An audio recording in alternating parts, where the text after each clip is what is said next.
అనతి కాలంలోనే కోట్ల రూపాయల బ్యాంక్ బ్యాలెన్స్ కు పడగలెత్తిన అఘోరి పైకి విభూతి పూసుకొని వెనక చేస్తున్న అరాచకాలు అన్ని ఇన్ని కావు. అయితే అఘోరి శ్రీనివాస్ భాగోతాన్ని ప్రైమ్ లైన్ వెలుగులోకి తెస్తోంది. అఘోరి శ్రీనివాస్ అకృత్యాలు ఒక్కొక్కటిగా వెలుగులోకి వస్తున్నాయి. తమిళనాడు శివగంగైలో అఘోరి శ్రీనివాస్ ఆశ్రమం పెట్టారు. అన్నదానాలు పూజల పేరుతో భారీగా వసూళ్లకు పాల్పడినట్లుగా తెలుస్తోంది. అయితే తమిళనాడులో బెడిసి కొట్టడంతో లింగ మార్పిడికి నిర్ణయం తీసుకున్నారు.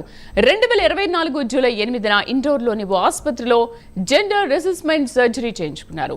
సర్జరీ తర్వాత ట్రాన్స్జెండర్ లా వేషం కట్టారు. శ్రీనివాస్ ను ట్రాన్స్జెండర్ గా పరిగణించలేమని డాక్టర్లు సర్టిఫికెట్ కూడా ఇచ్చారు. 16 ఏళ్ల తర్వాత అఘోరి శ్రీనివాస్ స్వగ్రామానికి వచ్చారు. తెలుగు రాష్ట్రాల్లో పూజలు కూడా చేశారు. ఈ నేపథ్యంలో అఘోరి వ్యాపారాన్ని తెలంగాణకు బదిలీ చేశారు. 2024 వరకు పురుషుడిగానే చెలామణి అయిన శ్రీనివాస్ ఆ తర్వాత ఆధార్ కార్డులో మహిళగా పేరు నమోదు చేయించుకున్నారు.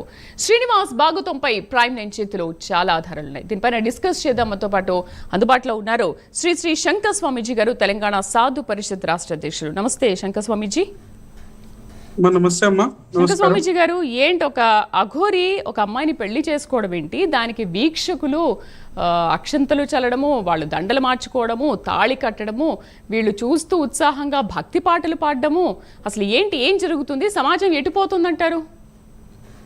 అమ్మా, అసలు సమాజం ఎటుపోతుందో ఏమవుతుందో అర్థం అవ్వట్లేదు.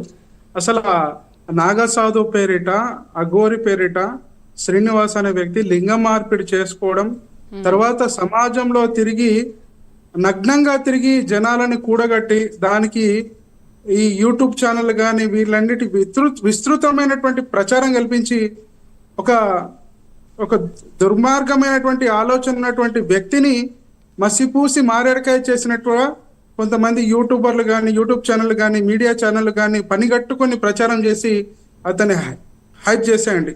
హైప్ చేసిన తర్వాత అతను ఇప్పుడు చూడండి, వివాహం చేసుకునే పరిస్థితి వరకు తెచ్చిపెట్టారు. జనాలు కూడా ఎంత అంధ విశ్వాసంతో అతన్ని విశ్వసించారంటే మిగతా స్వామీజీలు కూడా విస్తుపోయేలాంటి ప్రచారం కల్పించారండి కొన్ని యూట్యూబ్ ఛానల్ అండి. అసలు చిట్ట చివరకు ఇప్పుడు వివాహం చేసుకోవడం, వర్షిని అనేటువంటి అమ్మాయిని వివాహం చేసుకోవడం అసలు నవ్విపోదురుగా నాకెందుకులే అన్నట్టుగా అయిపోయిందండి విషయం మాత్రం. ఇది రెండో పెళ్లి మళ్ళీ చేసుకోవడం కూడా. అంతకుముందు రాధిక అనే ఒక అమ్మాయిని పెళ్లి చేసుకున్నాడు. ఆ అమ్మాయి కూడా చాలా విషయాలు బయట పెట్టింది.